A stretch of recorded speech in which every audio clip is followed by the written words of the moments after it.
إن الحمد لله نستعينه ونستغفره ونؤمن به ونتوكل عليه ونعوذ بالله من شرور أنفسنا ومن سيئات أعمالنا من يهده الله فلا مضل له ومن يضلل فلا هادي له أشهد أن لا إله إلا الله وحده لا شريك له وأشهد أن سيدنا محمدا عبده ورسوله لا نبي بعده صلى الله على سيدنا محمد النبي الأمي وعلى آله وأصحابه وبارك وسلم تسليما كثيرا أما بعد أعوذ بالله من الشيطان الرجيم ولو أن ما في الأرض من شجرة أقلام والبحر يمده من بعده سبعة أبحر ما نفذت كلمات الله إن الله عزيز حكيم ما خلقكم ولا بعثكم إلا كنفس واحدة إن الله سميع بصير وقال تعالى والذين جاهدوا فينا لنهدينهم سبلنا وإن الله لمع المحسنين وقال النبي صلى الله عليه وسلم من بطأ به عمله لم يسرع به نسبه أو كما قال عليه الصلاة والسلام. Alhamdulillah yang dirahmati Allah Subhanahu wa taala. Alhamdulillah Allah kumpulkan kita di masjid yang mulia, majelis fikir agama dalam rangka fikir risau sebagaimana fikir risau baginda Nabi Sallallahu Alaihi Wasallam. Bagaimana usaha agama wujud dalam diri kita, keluarga kita, dan dalam diri seluruh umat manusia hingga hari kiamat. Dan dengan sebab khatmi nubuwah, Allah telah memberikan kerja nubuwah kepada setiap individu dari umatnya. Umat ini bukan nabi, tapi dapat kerja kenabian. Mewujudkan agama secara individu, berarti dalam diri kita, dan usaha bagaimana agama wujud dalam diri seluruh umat. Itulah usaha Anbiya alaihi salawat wa taslim. Baik yang dirahmati Allah SWT, Allah mengutus 124.000 Nabi dan Rasul ke dunia ini, dan kemudian Allah SWT ceritakan kisah dakwahnya para Nabi di dalam Al-Quran. Itu untuk memberitahu kepada kita, menjelaskan kepada kita tertib dakwah dan sunnah-sunnah dakwah. Tertibnya dakwah dan sunnah-sunnah dakwah. Kalau ahkaman ibadah itu Allah Subhanahu wa taala serahkan kepada baginda Nabi Sallallahu Alaihi Wasallam untuk menjelaskan adab-adabnya, sunnah-sunnahnya, rukun-rukunnya. Namun dakwah Allah Subhanahu wa taala jelaskan secara perinci sunnah-sunnah dakwah di dalam Al-Quran melalui kisah-kisah para Nabi alaihi salawat wa taslim. Maka sebagaimana usaha dakwah ini adalah amanah, maka sunnah-sunnah, menjalankan dakwah dengan sunnah-sunnah para Nabi alaihi salawat wa taslimat itu juga amanah. Jadi dakwah bukan hanya dan menyampaikan agama dengan cara Nabi Sallallahu Alaihi Wasallam, karena Allah itulah mujahid yang Allah Subhanahu Wa Taala janjikan, walladzina jahadu fina lanahdiyannahum subulana. Orang-orang yang bermujahadah, mujahadah yang dimaksud mujahadah dalam menyampaikan agama. Ladzina jahadu fina, bermujahadah dalam menyampaikan agama dengan cara, apa itu mujahadah? Menyampaikan pesan-pesan agama dengan cara Anbiya alaihi salawat wa taslimat, dengan cara Nabi alaihi salatu wassalam, dengan ikhlas karena Allah Subhanahu wa Ta'ala. Jadi tidak semua bentuk, tidak semua cara menyampaikan itu di dalamnya ada mujahadah. Dan apabila tidak ada mujahadah, maka tidak ada janji hidayah. Dalam ayat ini, lanahdiyannahum subulana, Allah janjikan hidayah itu syaratnya kita bermujahadah. Dan apa itu mujahadah? Menyampaikan agama dengan cara Rasulullah SAW, dengan sunnah-sunnahnya Nabi SAW dalam berdakwah, dan juga dengan ikhlas semata-mata karena Allah Subhanahu wa Ta'ala. Ikhlas dengan cara Nabi dan dengan ikhlas. Wahai yang dirahmati Allah Subhanahu wa Ta'ala, di dalam Al-Quran Allah Subhanahu wa Ta'ala menjelaskan di antara sunnah dakwah Anbiya alaihi salawat wa taslimat, bahwa para nabi mereka mendatangi orang-orang yang didakwai. Mereka diutus, bukan rasul. Apa itu rasul? Utusan, orang yang diutus. Maka para utusan, para rasul, mereka yang mendatangi umatnya, yang mendatangi kaumnya. Inna arsalna Nuhan ila qaumi, kami telah mengutus Nuh kepada kaum. Maka sunnah yang mendasar dalam dakwahnya para nabi alaihi salawat wa taslimat adalah mendatangi orang yang didakwai. Dengan zat kita, dengan diri kita. Dengan diri kita, dengan zat kita datang kepada orang yang kita dakwai. Bukan menunggu orang yang datang kepada kita, juga bukan dengan alat-alat. Tapi kita, jasad kita, jisim kita ini yang kita gerakkan, kita gunakan untuk mendatangi orang-orang yang didakwai. Sunnah yang mendasar. Semua nabi mereka datang berdakwah kepada kaumnya. Ya qaumi ibudullaha ma lakum min ilahin ghairuh. Dakwah kepada kaumnya, mendatangi sendiri. Jadi hal yang mendasar. Kemudian yang dirahmati Allah Subhanahu wa Ta'ala, semua nabi alaihi salawat wa taslimat mereka tidak minta upah, minta bayaran dari orang-orang yang didakwai. Ma as'alukum alaihi min ajr, in ajriya illa 'ala Allah. Aku tidak minta dari kalian pahala. Bagaimana perkataan Habib An-Najjar kepada kaumnya agar mereka mengikuti para utusannya. Ja'a min aqsal madinati rajulun yas'a qala ya qaumi ittabi'ul mursalin ittabi'u man la yas'alukum ajran. Ikutilah orang-orang yang tidak minta dari kalian upah, tidak minta bayaran dari kalian. Ini sunnah dakwahnya Anbiya alaihi salawat wa taslimat yang mendasar yang Allah jelaskan dalam Al-Quran. Kemudian para nabi alaihi salawat wa taslimat mereka dakwahnya kepada Allah Subhanahu wa Ta'ala, menyuruh manusia, menjadikan manusia menjadi pengabdi Allah. Walakin kunu rabbaniyina bima kuntum tu'allimuna al-kitaba bima kuntum tadrusun. Maka Nabi Basyarin ayyukiyahu wahul kitaba wa nubuwwatakum wa yaqulu lin-nasi kunu ibadan li min dunillah. Walakin kunu rabbaniyina bima kuntum tu'allimuna al-kitaba wa bima kuntum tadrusun. Jadi Anbiya alaihi salawat wa taslimat tidak mengajak kaumnya menyembah dirinya, akan tetapi menyuruh, mengatakan kepada umatnya, kepada kaumnya, jadilah kalian pengabdi Allah.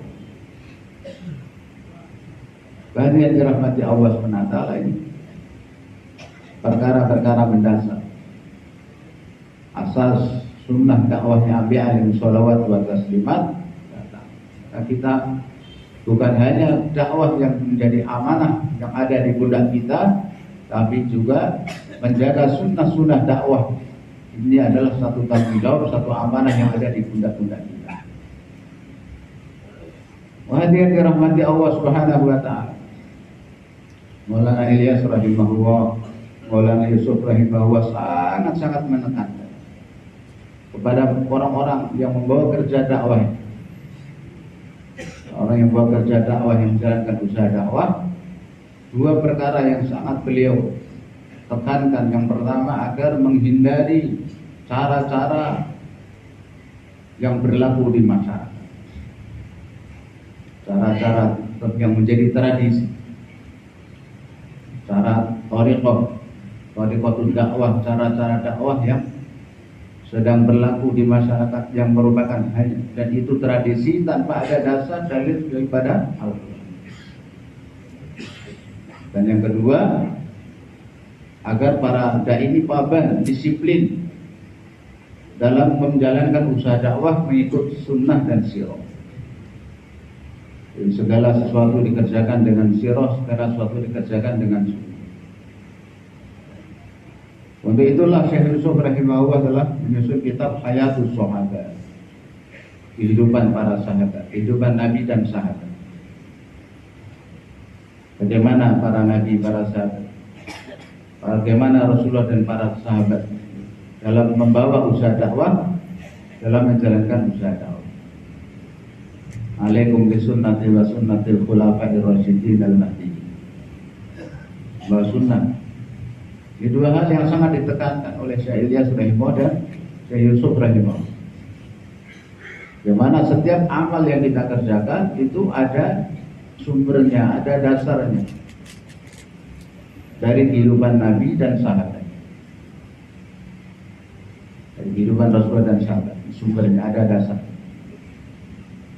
Bukan khayalan kita, bukan hasil pemikiran kita, bukan hasil pengalaman kita, bukan hasil uji coba kita, tapi kita padukan, kita cocokkan dengan apa yang disebut Nabi dan sahabat dalam setiap langkah kita, dalam setiap persimpangan kita, dalam setiap amal kita. Itu yang kita lihat apa yang dulu Nabi dan sahabat kerjakan, bukan pengalaman kita seperti ini, seperti ini. Hadirin dirahmati Allah Subhanahu wa taala. Dan kemudian sunnah yang paling mendasar dalam usaha dakwah adalah khuruj, naqlu harakat. Khuruj inilah yang menyebabkan baqoknya kekalnya khilafatul rasyidah. Khilafatul rasyidah. Kekhalifahan itu tegak dengan naqlu dan harakat, gerak. Selama umat bergerak, maka khilafatul rasyidah, kekhalifahan berjalan. Sejak keluar di jalan Allah, ditinggalkan oleh umat, maka berakhirlah kekhalifahan. Kekhalifahan yang mana khulafaur rasyidin, khilafah rasyidah, yaitu ketika umat secara istimai, bergerak membawa agama ke seluruh alam, maka kekhalifahan terus terpegang. Zaman-zaman khulafaur rasyidin. Tapi begitu umat meninggalkan pergerakan, bergerak untuk agama secara istimai ditinggalkan, maka berakhir pula kekhalifahan yang khulafaur rasyidin, yang khilafah rasyidah itu berhenti juga. Dan dia dirahmati Allah Subhanahu wa taala, keluar di jalan Allah Subhanahu wa taala.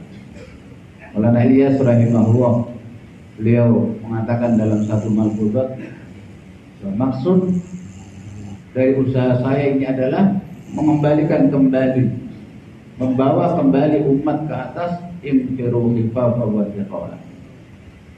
Bagaimana umat bergerak keluar di jalan Allah Subhanahu wa taala dalam keadaan ringan dan berat. Mengatakan satu ketika beliau ditanya maksudnya apa? Maksud daripada usaha pergerakan ini saya ini adalah untuk membawa umat kembali ke atas ayat infiru khifafan wa thiqala.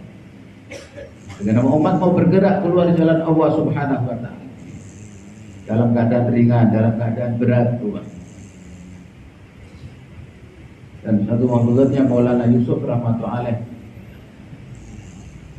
melalui hadis-hadis riwayat-riwayat yang beliau angkat dalam kitab Hayatus Sahabat, maka beliau mengatakan bahwa di zaman Nabi SAW dan seterusnya, bukan hanya di zaman Nabi, dan beliau mengatakan sebagaimana ketika adzan dikumandangkan, maka setiap orang Islam mukallaf untuk meninggalkan kesibukannya, pertaniannya, pekerjaannya, keluarganya, dan datang ke masjid. Ketika adzan dikumandangkan, maka setiap orang Islam mukallaf untuk meninggalkan semua pekerjaannya dan datang ke masjid. Begitu juga ketika ada seruan tasyhir keluar di jalan Allah, maka setiap orang Islam mukallaf untuk meninggalkan kesibukannya dan berangkat keluar di jalan Allah. Dari kehidupan para sahabat radhiyallahu ta'ala anhum seperti itu.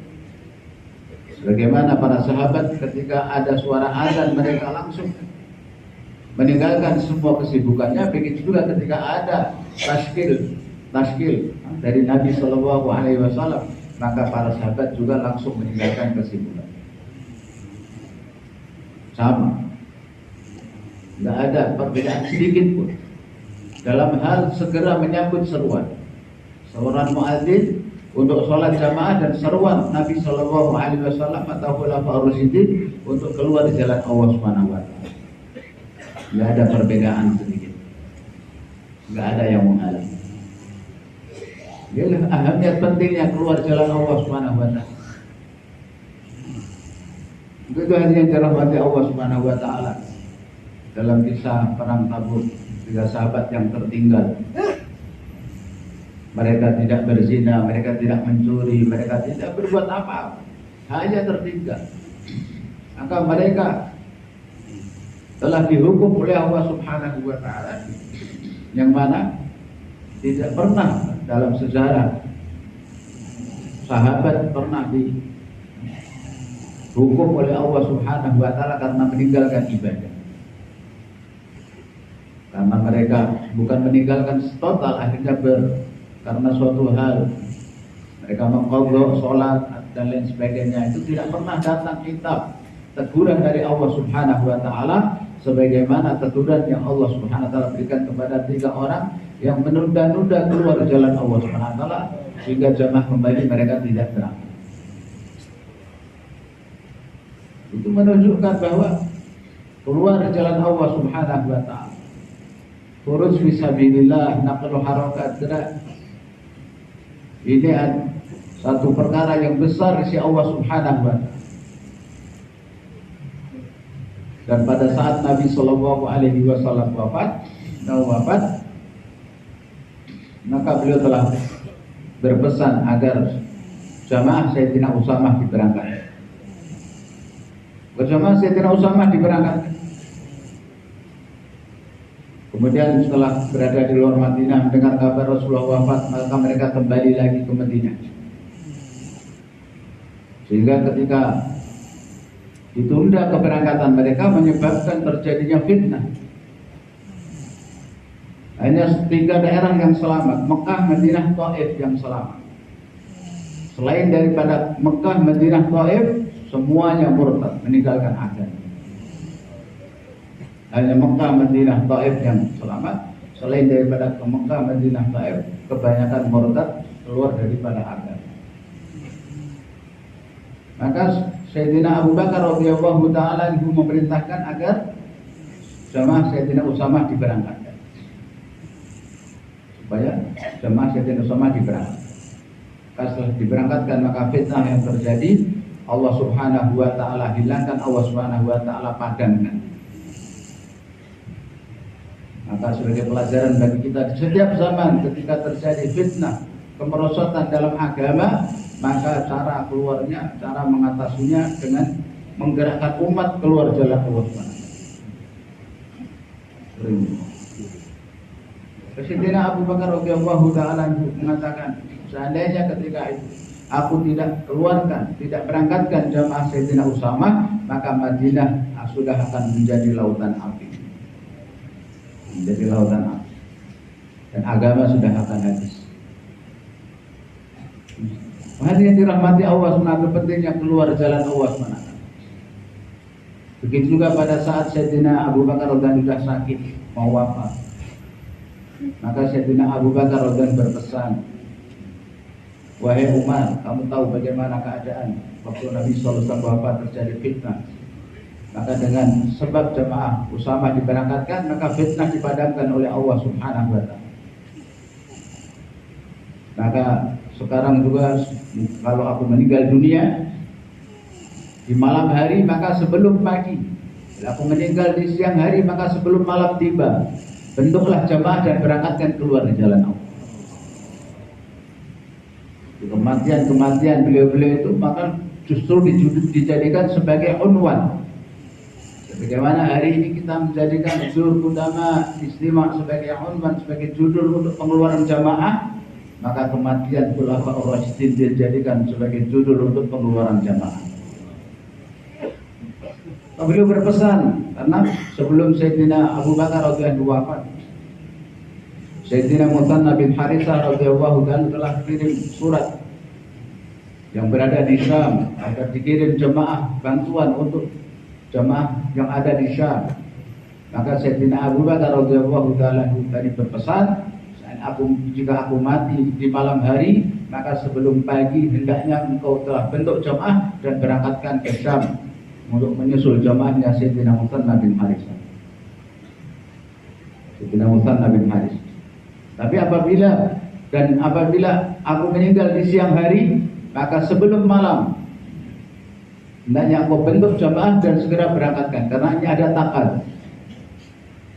Pemenuhan takad, jangan sampai karena kematian orang khalifah malah menunda, menghalangi pemberangkatan jamaah. Beliau berpesan seperti itu. Karena hanya dengan itu semua fitnah-fitnah akan bisa dipadamkan. Hadirin dirahmati Allah Subhanahu wa Ta'ala, wasiat beliau dikerjakan. Begitu beliau wafat, maka Sayyidina Umar radhiyallahu telah membentuk jamaah diberangkatkan ke Syam untuk menyusul jamaah Sayyidina Muthanna radhiyallahu ta'ala. Kemudian yang dirahmati Allah Subhanahu wa Ta'ala, banyak kisah-kisah dalam hayatul sahabat, bagaimana para sahabat mereka mementingkan keluar jalan Allah Subhanahu wa Ta'ala. Nabi dan sahabat mereka senantiasa keluar. Ya, kemudian di antara selain daripada orang-orang umum, ketika itu telah menjadi hal yang biasa, di mana Maulana Yusuf mengatakan dalam satu bayannya, bahkan dalam satu tulisan surat, beliau menulis bahwa minimal setiap sahabat berada di luar Madinah setiap tahunnya 4 bulan. Setiap sahabat mereka menghabiskan masa untuk mendakwahkan agama di luar Madinah 4 bulan. Itu minimal. 150 jamaah telah diberangkatkan dari Madinah dalam kurun 10 tahun. Akhirnya mereka keluar.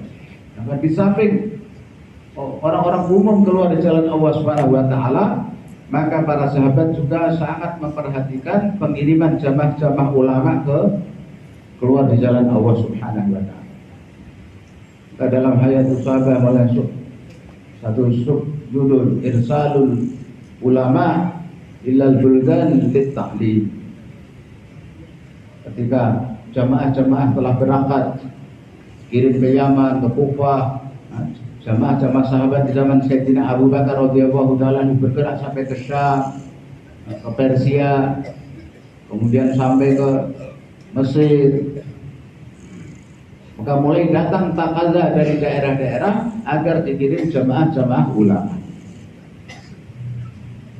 Di zaman Nabi SAW sendiri juga, waktu Rasulullah masih hidup, maka beliau mengirim Sayyidina Ali ke Yaman sebagai qadhi. Sayyidina Ali mengatakan, qala ba'athani Rasulullah SAW ilal Yaman qadhiyan. Wa qultu ya Rasulullah wa ana hadithusin wa kaifa aqim. Rasulullah mengutus aku ke Yaman untuk mengajarkan halal haram, untuk mengajarkan ilmu-ilmu agama kepada orang-orang Yaman. Aku berkata, ya Rasulullah masih muda, bagaimana engkau mengutus aku sebagai qadhi di sana. Rasulullah Shallallahu Alaihi Wasallam mengajarkan kepada beliau kaidah-kaidah menjadi qadhi, dan beliau mengajarkan ilmu di sana. Kirim ulama-ulama ke daerah-daerah untuk menyebarkan iman dan ilmu. Daerah-daerah yang penuh dengan kejahilan, awal Yaman tadinya penuh dengan kejahilan, kabilah Qais penuh dengan kejahilan. Di Syam, di Irak baru-baru banyak orang-orang yang baru-baru masuk Islam, maka orang-orang yang baru masuk Islam masih jahil tentang agama. Maka mereka memberikan takaza. Sayyidina Yazid bin Muawiyah radhiyallahu taala anhu, gubernur di Syam, kirim surat kepada Sayyidina Umar radhiyallahu anhu supaya dikirim jamaah ulama. Sangat diperlukan jamaah-jamaah ulama untuk datang ke Syam. Maka jamaah-jamaah ulama digerakkan ke Kufah. Maka Sayyidina Umar radhiyallahu telah mengutus Sayyidina Ammar radhiyallahu ta'ala anhu dan Sayyidina Abdullah bin Mas'ud radhiyallahu ta'ala. Amirnya Sayyidina Ammar dan wazirnya, muallimnya Sayyidina Abdullah bin Abbas radhiyallahu ta'ala. Sayyidina Abdullah bin Mas'ud radhiyallahu. Sayyidina Abdullah bin Mas'ud dan Sayyidina Ammar diutus ke Kufah di zaman Sayyidina Umar. Zaman Sayyidina Umar maka sudah diutus ke Kufah. Maka beliau bergerak di sana, pindah dari satu tempat ke tempat, dari satu ke tempat mengajarkan ilmu. 10 tahun, 8 tahun, 10 tahun kurang lebih bergerak di Kufah. Maka beliau telah mencetak kurang lebih 4.000 ulama yang memiliki kapasitas ilmu seperti Sayyidina Abdullah bin Mas'ud radhiyallahu ta'ala. Bergerak dari satu tempat ke tempat, tinggal di satu tempat, terus bergerak dan mengajarkan hari-hari setiap muridnya, setiap orang Islam yang datang, sampai di mana pelajarannya ditunjuk, maka kemudian melanjutkan pelajaran. Seperti itu hadiratullah SWT. Meskipun ketika itu fasilitas terbatas, alat tulis terbatas, tapi dalam waktu 8-10 tahun beliau bergerak di sana telah berhasil mencetak 4.000 ulama yang kapasitas keilmuannya sama seperti Sayyidina Abdullah bin Mas'ud.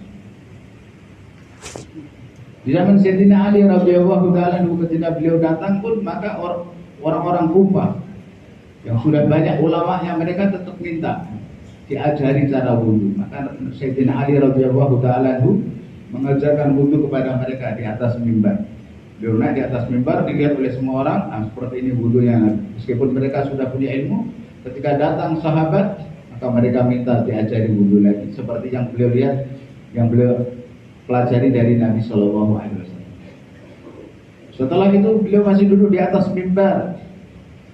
Orang-orang Kufah tanya tentang masalah warisan. Maka oleh Sayyidina Ali pun dijawab, yang terkenal dengan masalah mimbariyah. Dalam ilmu faraid, dalam ilmu waris, ada satu masalah mimbariyah, itu Sayyidina Ali ditanya di atas mimbar. Ini keluarnya para sahabat. Setelah Islam tersebar kemana-mana, orang-orang Islam, orang-orang mulai masuk dalam Islam, maka yang diperlukan adalah pengiriman jamaah-jamaah ulama. Hadirin dirahmati Allah Subhanahu wa taala, begitu Sayyidina Yazid bin Muawiyah minta takaza, memberikan takaza kepada Sayyidina Umar agar dikirim jamaah ulama. Ketika itu yang tinggal di Madinah hanya 5 ulama. Sayyidina Abu Ayyub Al-Ansari radhiyallahu ta'ala sudah udur. Loh, sudah udur. Kemudian Sayyidina Abu Darda radhiyallahu ta'ala. Kemudian ada Sayyidina Mu'adz bin Jabal radhiyallahu, Sayyidina Ubadah bin Samit radhiyallahu ta'ala, Sayyidina Ubay bin Ka'ab radhiyallahu ta'ala. Ini yang ulama fuqaha ahli fikih. A'lamun nas bil halal wal haram Sayyidina Mu'adz bin Jabal radhiyallahu ta'ala. Maka setelah ditafakur, yang 2 orang sudah udur. Sayyidina Ubay bin Ka'ab sudah udur, sudah tua. Sayyidina Abu Ayyub Al-Ansari juga sudah udur. Tapi Sayyidina Abu Ayyub Al-Ansari juga ikut sampai akhir hayat, keluar setiap tahunnya. Setiap tahunnya keluar, meskipun harus umur sudah 90 tahun tetap keluar. Hadirin dirahmati Allah Subhanahu wa ta'ala. Hanya tinggal 3 sahabat. Tinggal 3 sahabat yang dihantar ke Syam. Maka Sayyidina Umar radhiyallahu ta'ala itu mengirim Sayyidina Mu'adz bin Jabal, 3-tiganya diberangkatkan. Cuma yang satu Sayyidina Ubadah bin Samit supaya dia berhenti di Hims, mengajar kepada penduduk Hims. Kemudian selanjutnya Sayyidina Abu Darda supaya dia tinggal di Damaskus di Syria. Dan kemudian Sayyidina Mu'adz bin Jabal lanjut jalan sampai ke Syam. 3 orang ini di 3 daerah mengajarkan ilmu, mencetak ulama. Ketika Sayyidina Mu'adz bin Jabal radhiyallahu ta'ala wafat dan Sayyidina Ubadah mendengar bahwa beliau wafat, maka beliau meninggalkan Hims, pindah ke Damaskus, juga sampai akhir hayatnya mengajarkan ilmu ini. Jamaah ulama diberangkatkan, dihantar keluar jalan Allah Subhanahu wa ta'ala. Bahagia dirahmati Allah Subhanahu wa ta'ala. Setelah berpikir di masa akhir hayatnya Maulana Ilyas rahimahullah, beliau kumpulkan ulama-ulama besar ketika itu, Mufti Kifayatullah, Maulana Abdul Qadir Repuli rahimahullah, Sayyid Abdul Hasan Ali An-Nadwi, Maulana Mandur Nu'mani, Hadrat Madani. Kurang lebih ada 15 ulama besar India ketika itu dikumpulkan, musyawarah panjang lebar. Bagaimana cara memulai usaha, melibatkan alim ulama dalam usaha dakwah. Bagaimana caranya melibatkan alim ulama dalam usaha dakwah? Bagaimana nisab mereka? Maka pada tanggal 3 Januari 1945, yaitu bertepatan bulan Dzulhijjah, di Nizamuddin ditetapkan, ditulis di situ tanda tangan Maulana Ilyas dan tanda tangan Maulana Zakaria rahmatullah, bahwa alim ulama, santri yang lulus dari madrasah, santri yang sudah lulus dari madrasah, mereka keluar minimal 1 tahun dan kemudian paling banyak 3 tahun. Taskilnya 3 tahun keluar jalan Allah SWT. Taskilnya ulama adalah 3 tahun, minimalnya 1 tahun setengah. Itu minimal. Dan itu kemudian Maulana Zakaria telah memberikan catatan ini telah diputuskan oleh ulama-ulama besar di seluruh India dan supaya diperhatikan. Sampai sekarang masih ada itu tulisan. Tertib nisab ulama untuk keluar di jalan Allah Subhanahu wa ta'ala untuk tahap awalnya. Mana kalau orang umum itu tahap awalnya yang 4 bulan di jalan Allah Subhanahu wa ta'ala.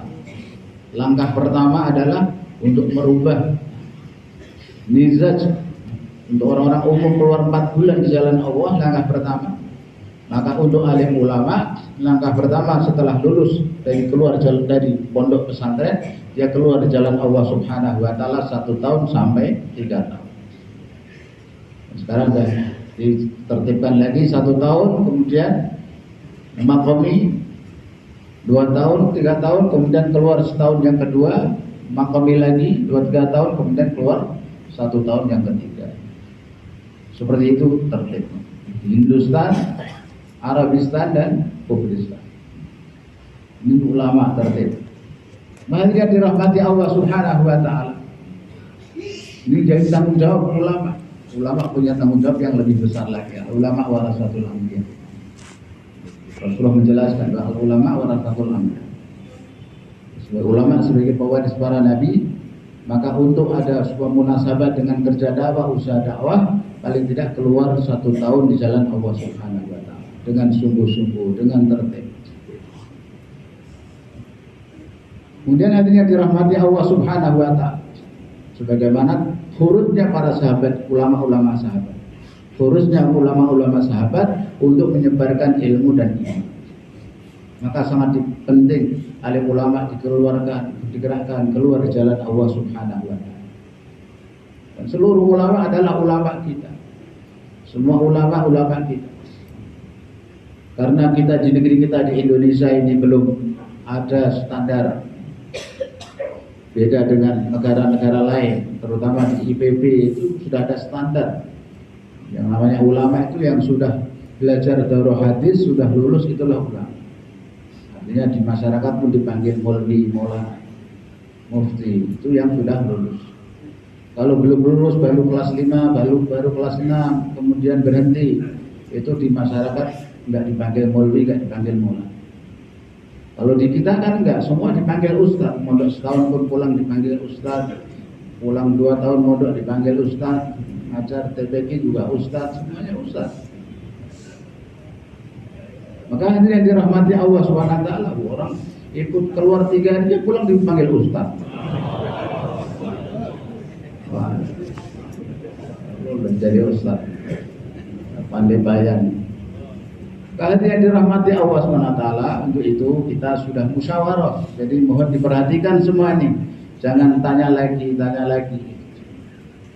Suatu yang sudah diputus itu dengarkan dengan serius, dengan tawadhu supaya nanti bisa kita sampaikan ke belakang. Maka untuk yang mengenyam pendidikan di pondok pesantren,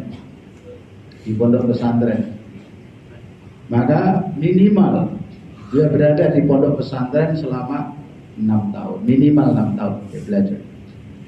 Rata-rata kalau 6 tahun ya fikih sudah, ilmu alat sudah selesai, fikihnya juga sudah fathul mu'in kalau sudah kelas 6.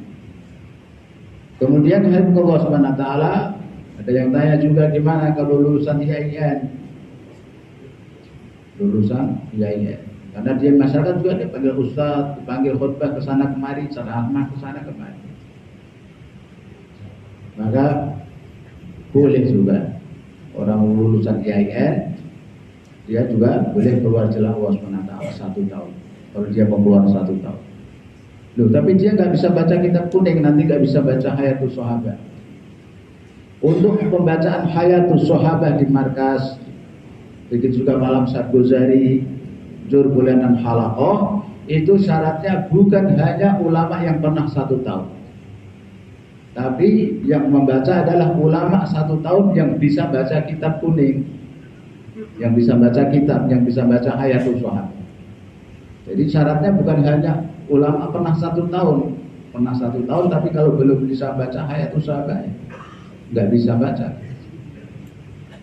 Maka ulama-ulama juga jangan bisa harus baca 1 bagian dihafal, kemudian terjemahannya dipelajari, nggak begitu juga. Takut nanti pulang kita disuruh baca Hayatus Sahabah. Karena sudah jelas untuk membaca Hayatus Sahabah itu bukan hanya syaratnya ulama pernah 1 tahun, tapi ulama yang pernah keluar 1 tahun dan bisa membaca Hayatus Sahabah dan bisa memahami, bisa menerjemahkannya dengan benar. Bisa membaca mudah, sudah ada harokatnya. Tapi menerjemah, karena hadis-hadis Hayatus Sahabah itu beda dengan hadis-hadis yang lain. Artinya bahasanya itu, penerjemahannya kalau di letterlek jadi bingung orang untuk memahami. Kalau terjemah perkata, maka itu terjemahnya muhawarah. Banyak kalimat-kalimat yang muhawarah, maka diterjemah dalam bahasa Indonesia yang bukan bahasa Arab tapi bahasa muhawarah. Hadirin dirahmati Allah Subhanahu wa taala. Itu untuk ulama. Ada beberapa pertanyaan seperti itu. Ini sebagai tertib untuk seluruhnya. Maka lulusan IAIN ataupun Universitas Islam mau keluar setahun, marhaban. Kita nyari yang enggak itu suruh keluar setahun aja orang, enggak susah. Ini ada orang mau keluar 1 tahun juga boleh kan? Boleh. Saya lulusan IAIN mau keluar setahun, marhaban. Yang penting kan dia belajar agama. IAIN kan yang dipelajari agama meskipun dalam bahasa Indonesia itu agama. Hadirin dirahmati Allah SWT, ini tertib keluar ulama.